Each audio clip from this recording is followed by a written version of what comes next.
Breaking news Mithun రెడ్డికి New York వెళ్లేందుకు line clear అయిపోయింది. మొత్తానికి ఏసీబీ కోర్టు ఆయన న్యూయార్క్ వెళ్లేందుకు అనుమతిని కూడా ఇచ్చినట్టుగా తెలుస్తుంది. ఈ నెల 20వ తేదీ నుంచి వచ్చే నెల 5వ తేదీ వరకు న్యూయార్క్లో ఐక్యరాజ్య సమితి నిర్వహించే సమావేశాలకు ఆహ్వానం అయితే అందింది. అయితే ఐక్యరాజ్య సమితి నిర్వహించే జనరల్ అసెంబ్లీ 80వ సెషన్కు వెళ్లేందుకు అనుమతి ఇవ్వాలని వేసిన పిటిషన్పై నేడు ఏసీబీ కోర్టు నిర్ణయం తీసుకుంది. మిథున్ రెడ్డి ఆంధ్రప్రదేశ్ లిక్కర్ స్కామ్ కేసులో నిందితుడిగా ఉండడంతో పాటు బెయిల్పై ఉన్నారు. పాస్పోర్ట్ను అప్పగిస్తూ ఏసీబీ కోర్టు న్యాయమూర్తి ఆదేశాలు జారీ చేశారు. ఈ నెల 20వ తేదీ నుంచి వచ్చే నెల 5వ తేదీ వరకు న్యూయార్క్లో నిర్వహించే సమావేశాలకు ఆహ్వానం అందడంతో తనకు విదేశీ పర్యటనకు అనుమతి ఇవ్వాలని పిటిషన్ వేశారు. ఏసీబీ కోర్టు అందుకు అనుమతి కూడా ఇచ్చింది. సో ఈ అంశానికి సంబంధించి పూర్తి వివరాలు అందించడానికి మా ప్రతినిధి కిరణ్ లైన్లో ఉన్నారు. కిరణ్, ఇప్పుడు మొత్తానికి న్యూయార్క్ వెళ్లేందుకు మిథున్ రెడ్డికి లైన్ క్లియర్ అయినట్టుగా తెలుస్తుంది. బేసిక్గా నిందితులు అంటే ఇంత కీలకంగా ఉన్న కేసులో నిందితులు ఉంటే గనక వాళ్ళు విదేశాలకు వెళ్ళడానికి చాలా వరకు అనుమతి అయితే ఇవ్వరు. అలాంటిది మిథున్ రెడ్డికి అనుమతి ఇవ్వడానికి గల కారణం ఏంటి? కౌసల్య, ఏసీబీ కోర్టులో తనకు ఇతర దేశాలు ఏదైతే న్యూయార్క్ లో నిర్వహించే ఐక్యరాజ్య సమితి సమావేశాలకు ఆహ్వానం అందింది. ఈ ఆహ్వానం పైన తనకు విదేశీ పర్యటనకు వెళ్ళడానికి అనుమతి ఇవ్వాలంటే మిథున్ రెడ్డి పిటిషన్ వేశారు. ఏసీబీ కోర్టులో నేడు అనుమతి వచ్చింది. అయితే గతంలో ఆయన డిప్లొమాటిక్ పాస్పోర్ట్ కలిగి ఉన్నారు. ఆయన పాస్పోర్ట్ కూడా కోర్టు సీజ్ చేయడంతో ఆయన పాస్పోర్ట్ అనుమతి కోరారు. ఏదైతే తాను ఇతర దేశాలకు వెళ్ళాలి కాబట్టి తన డిప్లొమాటిక్ పాస్పోర్ట్ ఇవ్వవలసిందిగా ఏసీబీ కోర్టును అభ్యర్థించారు. అందుకు కూడా ఏసీబీ కోర్టు గతంలో అనుమతి ఇచ్చింది. నేడు కూడా ఆయన ఐక్యరాజ్య సమితి న్యూయార్క్ లో జరిగే ఐక్యరాజ్య సమితి సమావేశాలకు వెళ్ళడానికి కూడా ఆయనకు కోర్టు లైన్ క్లియర్ చేసింది. ఈ నెల 20వ తేదీ నుంచి వచ్చే నెల 5వ తేదీ వరకు ఆయన న్యూయార్క్ పర్యటించనున్నారు. న్యూయార్క్ నుంచి ఆయన తిరిగి వచ్చిన తర్వాత పాస్పోర్ట్ మళ్ళీ కోర్టుకు సరెండర్ చేసే అవకాశాలు ఉన్నాయి. కౌసల్య, అయితే మొత్తానికి ఐక్యరాజ్య సమితి నిర్వహించే జనరల్ అసెంబ్లీ 80వ సెషన్కి అయితే మొత్తానికి పురంధేశ్వరి నాయకత్వం వహిస్తున్నట్టుగా తెలుస్తుంది. అయితే టీడీపీ వాళ్ళకి కానీ జనసేన వాళ్ళకి కానీ అంటే జనసేన ఎంపీలకు కానీ ఎవరికి అనుమతి అయితే లేదు. కానీ వైఎస్ఆర్సీపీ ఎంపీ అయిన మిథున్ రెడ్డికి మాత్రం ఇప్పుడు ఈ ఐక్యరాజ్య సమితి నిర్వహించే జనరల్ అసెంబ్లీ 80వ సెషన్కి మాత్రం ఆయనకి ఆ ఇన్విటేషన్ అయితే లభించినట్టుగా తెలుస్తుంది. సో ఆయనకి బీజేపీతో ఉన్న సంబంధాల వల్లనే ఇప్పుడు ఈయనకి ఇన్విటేషన్ వచ్చినట్టుగా తెలుస్తుంది. అది నిజమేనా? కౌసల్య, రాజకీయాల్లో ఏది జరుగుతుంది ఏది జరగదనేది మనం చెప్పలేని అంశం. అయితే బీజేపీతో ఉన్న సన్నిహిత సంబంధాల వల్ల మిథున్ రెడ్డికి అవకాశం వచ్చిందా అనేది కూడా చెప్పలేని పరిస్థితి. ఎందుకంటే ఐక్యరాజ్య సమితికి వెళ్లే ప్యానెల్లో పురంధేశ్వరి నాయకత్వం వస్తున్నారు. ఆ ప్యానెల్లో టీడీపీ జనసేనకు సంబంధించిన ఎంపీలకు ఎవరికి కూడా అవకాశం లేదు. కేవలం వైసీపీ ఎంపీ మిథున్ రెడ్డికి మాత్రమే లభించింది. అయితే మిథున్ రెడ్డి లోక్సభలో ఉపనేతగా ఉన్నారు. వైసీపీ అధ్యక్షుడు జగన్మోహన్ రెడ్డికి అత్యంత సన్నిహితంగా ఉంటారు. అయితే ఆయన లిక్కర్ కేసులో A4 నిందితుగా ఉన్నాడు. ఆయన బెయిల్ నుంచి బయటకు వచ్చిన తర్వాత ఈ స్థాయిలో ఆయనకు ఇన్విటేషన్ రావడం అనేది చాలా ఆశ్చర్యకరమైన అంశం. అంతేకాకుండా బీజేపీ ఏదైతే కేంద్ర ప్రభుత్వం ఉందో కేంద్ర ప్రభుత్వం కూడా ఐక్యరాజ్య సమితి సమావేశాలకు పంపించే బృందంలో ఎంపీ మిథున్ రెడ్డి కూడా అవకాశం కల్పించారు. అయితే టీడీపీ కూటమి నుంచి కానీ జనసేనకు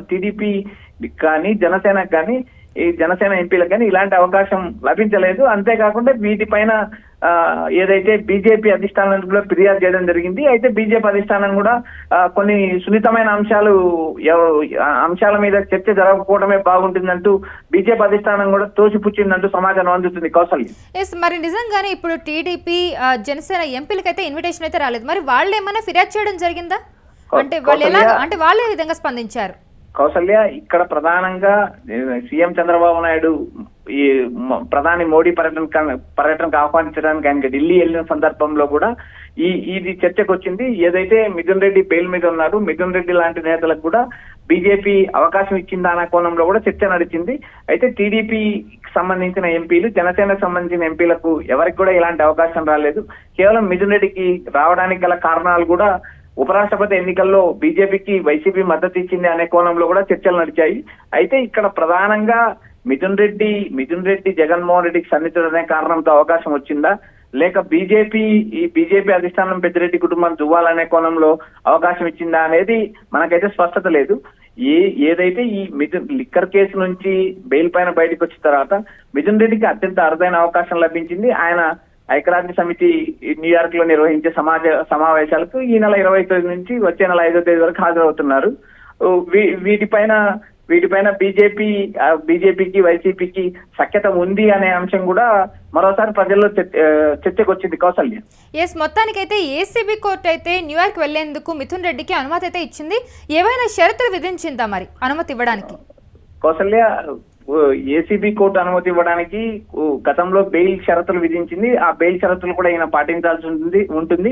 ఆయనకు సంబంధించిన వ్యక్తిగతంగా బాండ్లు ఇవ్వవలసి ఉంటుంది. అంతేకాకుండా ఈయన వెళ్లే కార్యక్రమం కూడా ప్రభుత్వానికి సంబంధించిన వ్యవహారం కాబట్టి పెద్దగా రిస్ట్రిక్షన్స్ ఇచ్చే అవకాశాలు కూడా తక్కువ ఉంటాయి. ఎందుకంటే ఆయన డిప్లొమాటిక్ పాస్పోర్ట్ కూడా ఏసీబీ కోర్టు నుంచే తీసుకున్నారు.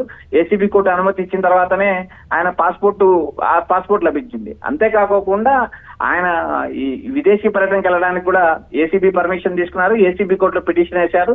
ఏసీబీ కోర్టు నేడు అనుమతి ఇచ్చింది. అయితే ఆయన ఏదైతే ఈ నెల 20వ తేదీ నుంచి వచ్చే నెల 5వ తేదీ వరకు ఆ సమావేశాల్లో పాల్గొంటారు. సమావేశాల్లో నుంచి తిరిగి వచ్చిన తర్వాత ఆయన మళ్ళీ తన పాస్పోర్ట్ ను కూడా సరెండర్ చేసే అవకాశాలు ఉన్నాయి. ఏది ఏమైనా ఇది వైఎస్ఆర్సీపీకి మిథున్ రెడ్డికి ఒక పెద్ద ఊరటగా చెప్పొచ్చు కౌసల్య. ఎస్, మొత్తానికైతే ఇప్పుడు లిక్కర్ స్కామ్ కేసులో ఉన్న ఇతర నిందితులు కూడా ఇలాంటి వెసులుబాటు కోరే అవకాశమైనా ఉందా అంటే ఈ నిర్ణయంతో? కౌసల్య, మిథున్ రెడ్డి పార్లమెంట్ సభ్యుడిగా ఉన్నారు. ఆయన లోక్సభలో ఉపనేతగా ఉన్నారు. అంతేకాకుండా వైసీపీ అధినేత జగన్మోహన్ రెడ్డికి అత్యంత సన్నిహితంగా ఉన్నారు. బీజేపీ అధిష్టానానికి వైసీపీ అధినేత జగన్మోహన్ రెడ్డికి అత్యంత సన్నిహిత సంబంధాలు ఉన్నాయనేది ప్రజల్లో జరుగుతున్న ప్రచారం, వైఎస్ఆర్సీపీలో జరుగుతున్న ప్రచారం. అంతేకాకుండా టీడీపీ కుటుంబంలో ఇది ఒక ప్రధాన చర్చ అయింది. ఏదైతే జనసేన గాని టీడీపీ ఎంపీలకు కానీ ఎవరికి కూడా అవకాశం రాలేదు. కేవలం మిథున్ రెడ్డికి అవకాశం రావడానికి కూడా దీని వెనక బీజేపీ అధిష్టానం పెద్దలు ఉన్నారని టీడీపీ జనసేనలో ఒక రకమైన కలవరపాటు గురైన విషయం కూడా చర్చ జరిగింది. ఏదైతే మిథున్ రెడ్డికి ఎందుకు అవకాశం ఇచ్చారంటూ కొంతమంది నేతలను సంప్రదించినప్పుడు కూడా బీజేపీకి వైసీపీకి ఉన్న సంబంధాల పట్ల మీరు వ్యాఖ్యానించాల్సిన అవసరం లేదు, మీ పని మీరు చూసుకోవచ్చు అంటూ బీజేపీ అధిష్టానం పెద్దలు కూడా సెలవిచ్చారని కూడా సమాచారం అందుతుంది. ఎక్కడైతే జగన్మోహన్ రెడ్డిని ఇబ్బంది పెట్టడానికి టీడీపీ కూటమి ప్రయత్నాలు చేస్తా అక్కడ బీజేపీ అధిష్టానం అడ్డుకుంటుందని ఒక రకమైన సమాచారం వినిపిస్తుంది. మొన్న ఏదైతే ప్రధానమంత్రి నరేంద్ర మోడీ కర్నూలు పర్యటనకు వచ్చినప్పుడు కూడా ఏదైతే జగన్మోహన్ రెడ్డి పైన విమర్శలు చేస్తారని ఆశించారు, అక్కడ కూడా జగన్మోహన్ రెడ్డి పేరు ఎత్తకోకుండానే మోడీ తన పర్యటన ముగించిన అంశం కూడా మనం చూసాం. ఈ అన్ని పరిశీలించినప్పుడు ఓవరాల్ గా మిథున్ రెడ్డికి ఇది ఒక పెద్ద ఊరట. వైఎస్ఆర్సీపీ కూడా బీజేపీతో ఉన్న సన్నిహిత సంబంధాల పట్ల ఇలాంటి అవకాశం వచ్చిందని ప్రజల్లో చర్చ జరుగుతుంది. ఇది మిథున్ రెడ్డికి ఒక పెద్ద ఊరటగా చెప్పొచ్చు Kausalya. Right Kiran, thank you for the information. ఐక్యరాజ్య సమితి నిర్వహించే జనరల్ అసెంబ్లీ 80వ సెషన్కు వెళ్లేందుకు అనుమతి ఇవ్వాలని వేసిన పిటిషన్పై నేడు ఏసీబీ కోర్టు అయితే నిర్ణయం తీసుకుంది. మిథున్ రెడ్డి ఆంధ్రప్రదేశ్ లిక్కర్ స్కామ్ కేసులో నిందితుడిగా ఉన్నారు. అయితే నిందితుడిగా ఉండడంతో పాటు బెయిల్పై కూడా ఉన్నారు. ఆయన పాస్పోర్ట్ను అప్పగిస్తూ ఏసీబీ కోర్టు న్యాయమూర్తి ఆదేశాలు జారీ చేశారు. ఈ నెల 20వ తేదీ నుంచి వచ్చే నెల 5వ తేదీ వరకు న్యూయార్క్లో నిర్వహించే సమావేశాలకు ఆహ్వానం అందడంతో తనకు విదేశీ పర్యటనకు అనుమతి ఇవ్వాలని పిటిషన్ వేశారు.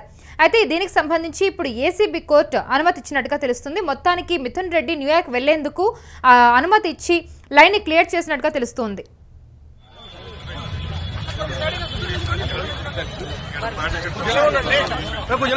జరగండి